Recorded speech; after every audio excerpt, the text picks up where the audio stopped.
Hey everybody! Alright, I am so excited to open this soap. I don't even know why, but it's like, you know, it was all like pory, and this was our Soaping Cold soap for men. And I've just been excited about opening it up. Of course, this is the Essential Depot basket, and this is the Essential Depot mold, and we're just gonna pull it apart on the sides and see if we can get it out. This is our men's bar. There she plops.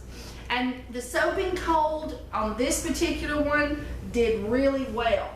Well, that's an unusual color. I wasn't expecting that. Oh, I need to get on gloves. A lady scolded me because she said this soap, the lye was dead. And I'd always heard that, you know, the lye could be active for like 2 to 2.5 weeks. And she posted on one of my videos that no, you know, it's you're scaring people. No, you're scaring people. Well, I don't know about you, but I think as a YouTube soaper that's telling people stuff, I should be telling them to be cautious and telling them that this can be dangerous. And I did some research online, and sure enough, it can happen that it is lye dead right now. It can be lye active up to 48 hours, okay? For sure, up to 48 hours. And then after that, if your soap is still showing lye active, I think it said at 2 weeks, you need to reevaluate your recipe. But that means it could be lye active up to 2 weeks, because if it takes 2 weeks before you're supposed to say, okay, something may be wrong with my recipe, then that means at the 2 week point, up to 2 weeks, it could be lye active and it could pop me or sting me. So I think I should tell people to be cautious and tell them that it's possibly dangerous. And I guess it has to be the vanilla tobacco fragrance. Now I'm gonna take the back of my hand and I'm gonna lightly push this. You have to be really cautious when handling cold processed soap. It is much softer. That was fun. And I'm gonna bring it up here, but I guess it was the tobacco vanilla fragrance that caused a coloring to the creamy soap. And if you'll notice, I have a darker band around the outside. You know, I'd have paid money to do that on purpose, and I did it by accident, and I don't even know how I did it because I'm totally new at this. I have heard of people having circles in the center where it got hot and gelled, but I've never heard of this little square. I mean, it's perfect. I'm gonna get this up here where maybe you can see it, but I mean, like, that looks like I'm so smart and did that on purpose, right? But I didn't. It was a total accident. I don't know. It had something to do, I think, with that getting hot in the mold and gelling thing, or it could be that this will all fill in that color as it cures. So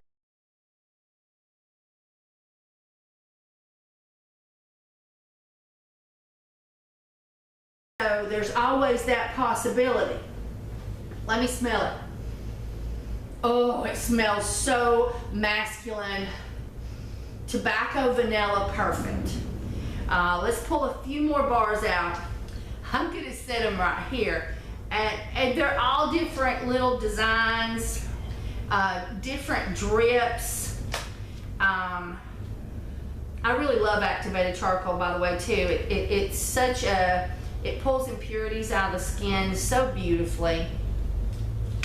I'm gonna take this one and this one up here and let you see it. Isn't that cute? I mean, that one there, that's the Spotlight. That one's gorgeous, right? And I hope it doesn't go away. I hope I keep that dark band around the edges. I don't know what I did to deserve it exactly. I guess I'll find out. Maybe one of you cold processed soapers that decided to watch me try to learn, oh, that's pretty. Maybe one of you guys will know why I have a perfect square, darker color around the edges, and when we do the update videos, as we do here ever so often, I will bring the I'll bring the soaps out and let you see them, and we'll see if it alters color once the air contacts the inside. But I do believe that the brown is coming from the fragrance, which happens a lot with soap. But it's pretty.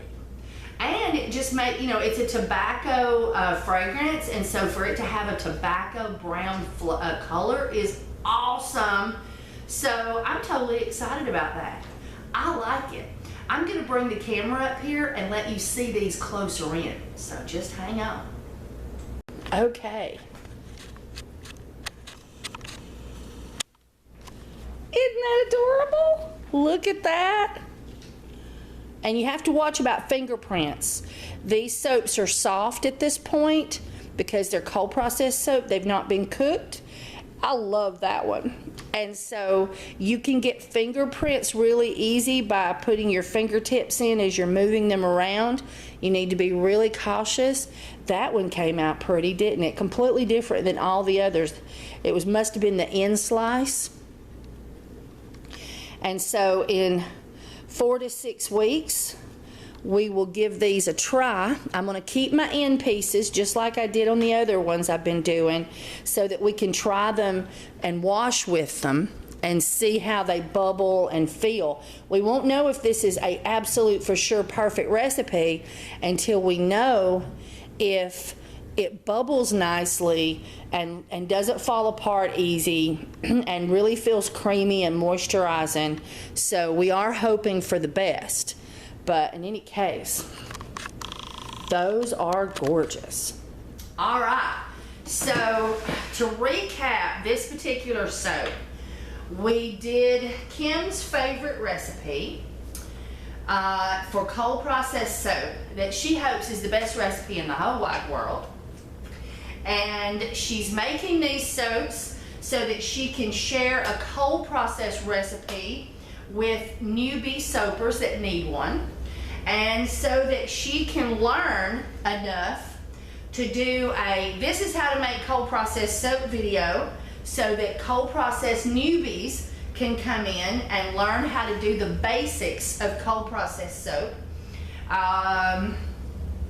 I'm working solely with fragrances because I have no idea how to keep an essential oil from being eaten alive by lye inside the loaf of soap as it's processing.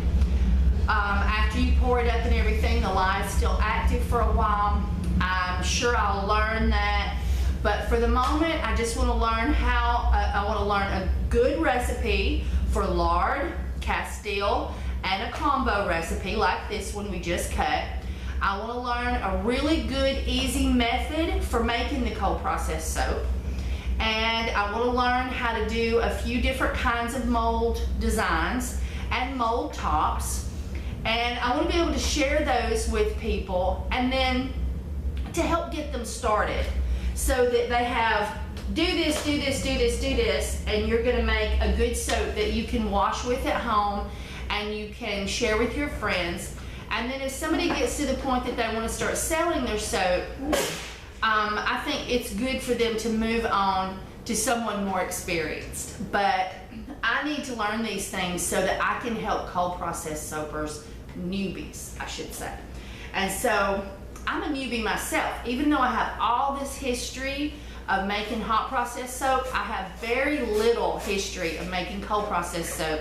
And I've heard things and picked up things and watched some videos and done some research, but still there's so much to learn. And so I would really appreciate it if you left comments regarding, you know, little hints. People have been so good to me so far and done that, and I really appreciate it, so that I can help people that want to start making cold processed soap but don't know how. And there you go. So, all right, so that's it. And there'll be a link at the end of this video to take you to the next video.